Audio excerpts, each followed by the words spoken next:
Today we are taking my 2023 Jeep Wrangler Rubicon 392 on about a 200-mile drive. I wanted to take you guys along for the trip and show you guys how the Jeep actually handles on the interstate and how it feels on long drives like this. I also wanted to show you guys and talk about how the new headliner has been holding up and if it still feels like I'm driving inside of a shipping container. So it should be a fun drive and hope you guys enjoy today's video. So obviously the first thing here I wanted to mention is that compared to a V6 Pentastar Jeep or pretty much any other Jeep Wrangler out there, with this thing I can properly actually merge onto the interstate. Like I'm barely even pressing the gas right now and we're already getting up to merging speed. And you guys can hear that 392 Hemi. It's literally effortless right now. Yeah, way too easy. With the Pentastar V6, if I was driving a Jeep like that, then I'd still probably be trying to get up to 50 miles an hour. And you guys saw how easy this thing got up to 70. That was probably not even 50% throttle, and you know, I could have easily passed any single car on this interstate right now. So obviously, first impression of the 392 on the interstate is of course that it can actually keep up with traffic. Now, if you guys live around areas where there's actually like long inclines up the interstate, then you know how much trouble those can be if you're driving just a regular Pentastar V6 or even if you have a Jeep Cherokee XJ, because I know my XJ did have some trouble driving up inclines, especially at higher speeds like interstate speeds. Now obviously with a 392 there's no issues whatsoever. This thing will crawl up any single incline in 8th gear, so no issues whatsoever. So coming up here in front of us, we will be driving through some higher elevation areas, so I'll be able to show you guys how this thing climbs up inclines. And since we are going up to the higher elevation areas that you guys can kind of see right there up ahead, there probably will be some snow along the way as well, so should be a pretty fun drive. And we also will pass the area where I took my Jeep Cherokee XJ on that snow drive during that snowstorm that we had a few years ago.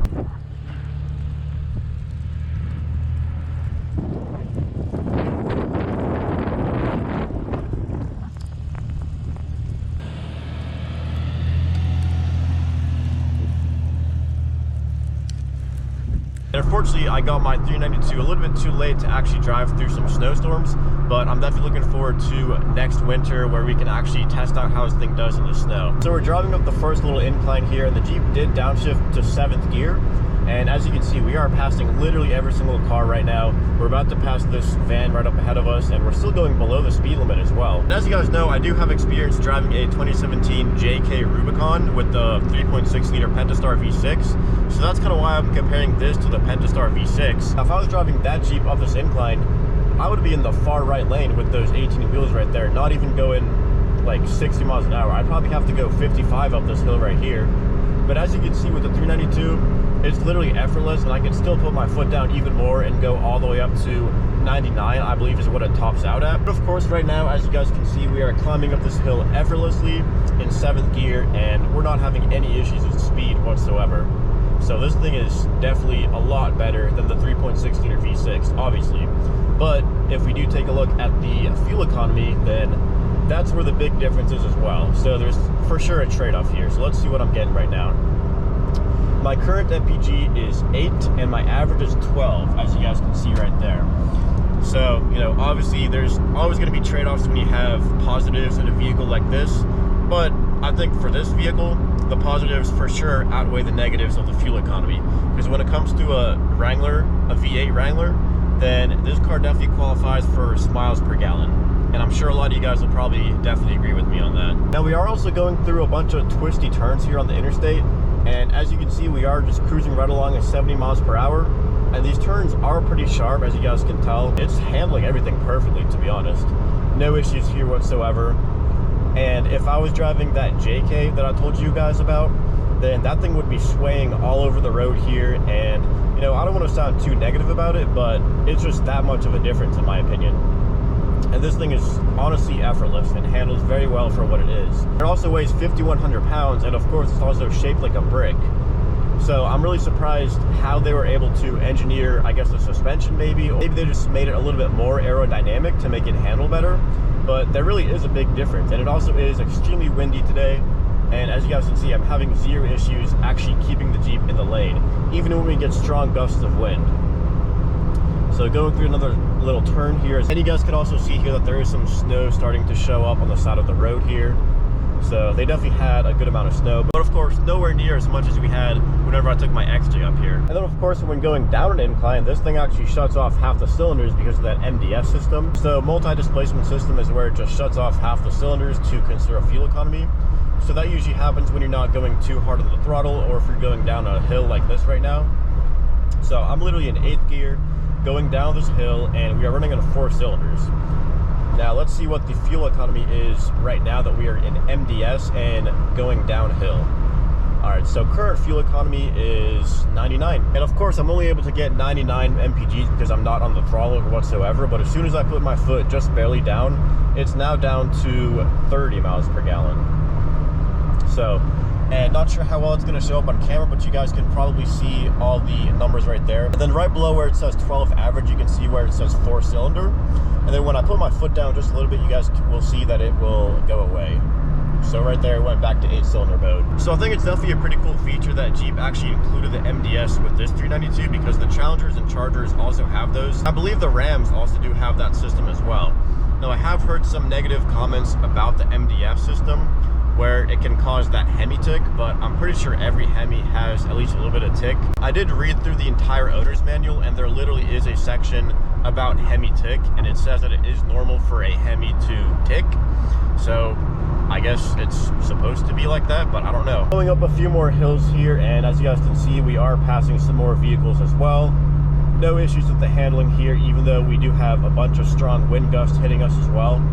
So, you know, obviously everything about this Jeep is positive except for the fuel economy, but like I said, this thing for sure qualifies for miles per gallon, because you know, everything that this Jeep has, all the positives, they for sure offset the MPGs. Even though I am averaging 12 miles per gallon right now, it really doesn't matter too much. And of course, as you can see, passing some more vehicles here, obviously passing this 18-wheeler here as well. But yeah, like I said, we're having 0 issues whatsoever with actually handling this thing. And I'm actually very surprised about that, because Jeeps are pretty famous for like wandering across the road and not being super good with wind gusts. I'm very surprised that it's not actually walking across the road when we get a strong wind gust, because as you guys know, that's what Jeep Wranglers are pretty known for. If you hit a strong gust of wind, then it's most likely going to take you out of the lane. And with this thing, it's super easy to keep it straight, and I barely even noticed the wind gust. That's how good it is. And since we did get just a little bit of snow, I did take this Jeep on a little off-road adventure to a little bit of a higher elevation area. We did see some more snow there. Unfortunately, I didn't record the whole entire trip, but here's a quick sneak peek of how that went.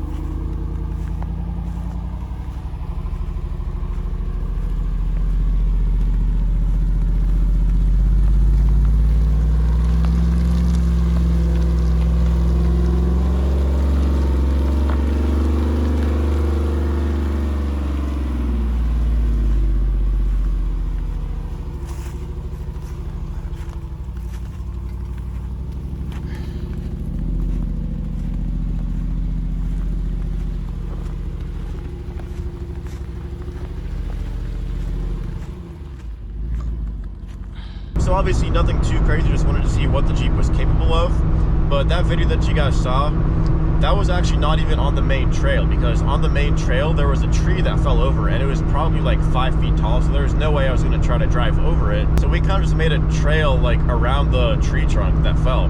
So whole bunch of fun. As you guys saw, we did kind of fight for traction just a little bit there, but we were in 4 low in first gear, so you know, we got out of there, just stayed in the throttle, and whole bunch of fun. And I'm definitely excited to actually bring you guys along for the next off-road trip. So going up this incline right now, we did downshift to 7th gear just to maintain the speed.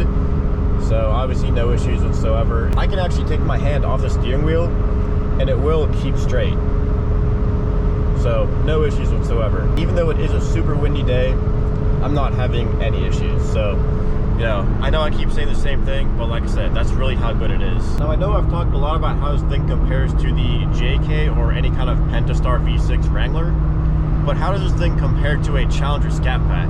Now of course, as you guys know, I actually used to have a Challenger Scat Pack, and this Jeep actually replaced that thing. So they have the same 392 Hemi engine, 6.4 liter V8. This Jeep Jeep actually has 470 horsepower, and the Challenger Scat Pack actually had 485 crank horsepower. So a minor horsepower difference, but overall they are pretty much the same engine. But obviously in a Jeep, it's going to handle much different than a Challenger Scat Pack. So of course, when it comes to the Challenger, it definitely does handle a lot better on the interstate, and it's also not as affected by the wind either. Now, of course, I did say this thing is super easy to handle in high wind gusts, but of course the Challenger is even easier than this Jeep, and for obvious reasons. Of course, it is more aerodynamic, even though compared to the Charger, it is kind of shaped like a brick, but of course the Wrangler is shaped even more like a brick. So that's kind of the main difference that I would say. In terms of actually like power and overtaking ability, I would say they're pretty similar up until you get to the top speed of this Wrangler, which, like I said, I believe it's either 99 or 112. I can't remember which one is which, but I think for the Extreme Recon package, it's lower. So we got a nice incline coming up here as well. Let's see if it downshifts to 7th gear to hold this speed right here. I'll be pretty surprised if it doesn't, but it doesn't seem like it will.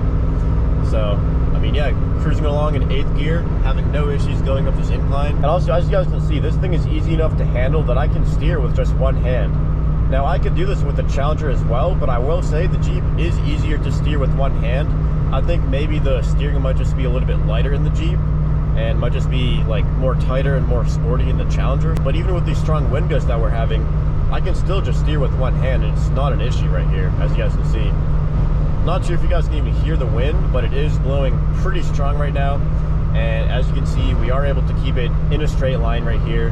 Not really having any issues. I am having to, make minor corrections to the steering, but it's really not like the previous Wranglers were whatsoever. Now, going back to the Challenger comparison, after driving this Wrangler for a little bit more and taking some more turns with this thing, I will say the Challenger, obviously definitely handled a lot better around turns as well.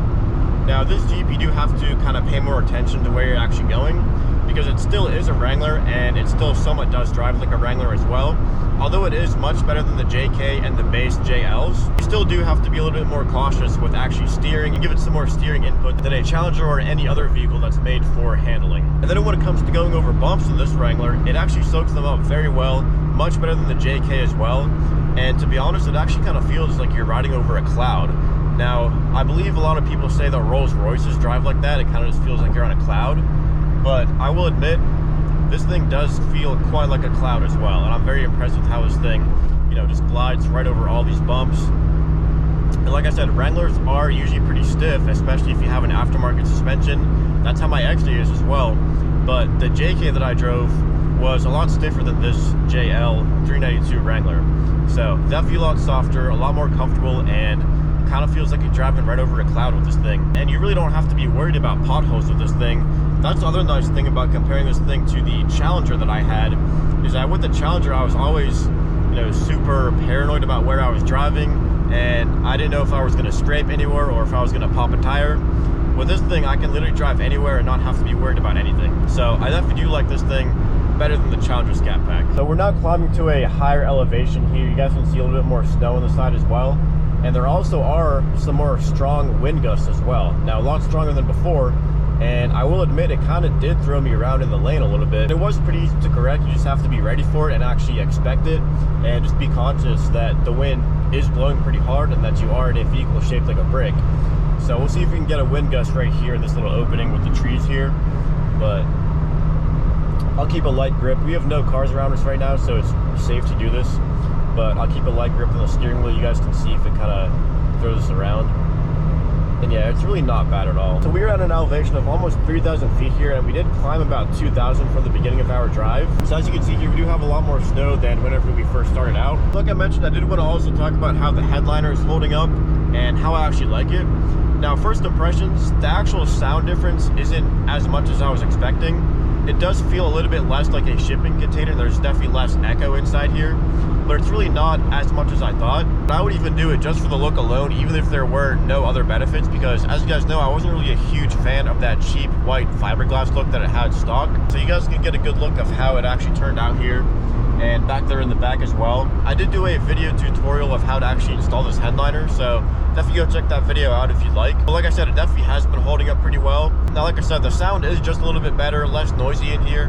not quite as much of a difference as I was expecting. But like I said, this also is a full headliner, so it's not just the little panels that you would get from the factory Mopar headliner. So I definitely would recommend this Cover King full headliner, because I definitely like the fact that it is a full headliner and it doesn't only cover up part of the panels. Now, when it comes to insulation, I definitely do think it does help a lot more as well. Now, I personally haven't really noticed too much of a difference, but that's just me. I know a lot of people do notice big differences when installing headliners, but you know, that's just my own opinion. I haven't really noticed too much of a difference with insulation and sound, but I'm sure there is a difference. The biggest difference for me was just the appearance of it. You know, that white cheap fiberglass look didn't really look too appealing to me. So this is definitely an upgrade in my opinion, and I definitely do think it looks a whole lot better. And of course, if you are trying to get rid of the noise and make it less noisy inside the cabin here, then that's what this button right here is for. So if you hit that button, let's see if you guys will notice it on camera. So hit the button right now. I for sure noticed it. I don't know if you guys heard that on camera, but you guys might be able to hear me a little bit easier right now. And right now I can barely even hear the engine. I can mostly just hear the road noise and the wind noise right now. But if I hit the button again, you can kind of hear that really bassy sound, that really bass tone of the exhaust come back on. I honestly drive with the valves open all the time. It just sounds way too good to not have that sound while you're driving. Now, it's been about half an hour since the last video that you guys saw here. Now, I really have to say, this thing stays really planted to the road, even at higher speeds. Now, compared to the old JK that I used to drive, it was super unstable at highway speeds. Now, this thing, as you guys know, it handles very well, and it stays surprisingly very planted to the ground. Super easy to turn, super easy to take this thing around turns and twists as well. Super easy to overtake vehicles, even going up hills just like this. I can comfortably drive this thing at highway speeds, and it's just, you know, it's effortless really. Like I said, it still does drive a little bit like an actual Jeep, but you know, there really isn't any kind of negative side effects to how it actually drives on the road. Now, like I said, it does feel still like a Jeep. It just doesn't have any of the negative side effects of that. Just crossed into another higher elevation area, right under 3,000 feet again, and we do have a little bit of fog here, as you can see on the road. So just gotta take it a little bit slower here, but yeah, like I said, no issues whatsoever with this thing. Now, when it comes to the steering of the 392, there is just a little bit of play in the steering wheel, as you can see right there. That's pretty much how much there is. Now, the Challenger steering was a lot tighter, like I said. There is pretty much no play in the steering whatsoever. Any kind of like minimal input to the steering would actually result in the Challenger actually turning that way. So that's just kind of how Jeeps are. My XJ has even more play in the steering than this Jeep. And that's kind of to be expected though, because it does have much older steering components, and they are most likely still stock, I believe. I haven't replaced any of them. So yeah, even though the 392 Wrangler does have some more steering wheel play, as you guys can see, it still does handle very well. I'm having zero issues with this thing on this drive. We're about an hour in, and I still haven't come up with any kind of complaints about this thing. One thing that I've also noticed when comparing to the Challenger is that with the Jeep here, I am hearing a lot more rocks hitting the Jeep, especially the windshield.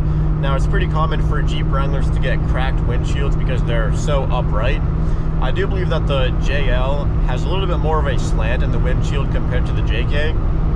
So it does make it a little bit better for not getting those cracked windshields and not getting too many rocks actually hitting the windshield as well. But that's definitely one downside to having a Wrangler, is that it is a lot more prone to cracked windshields, as you guys know. But I also did want to mention that obviously you guys can see it is a pretty rainy day. We do have kind of a mix of snow and rain today. And as you guys also know, I did recently ceramic coat my Jeep here as well. I used the Adams Polishes Advanced Graphene Ceramic Coating Kit, and it's supposed to last around 9 years. I do also have a video tutorial on that if you guys want to check that out on my channel.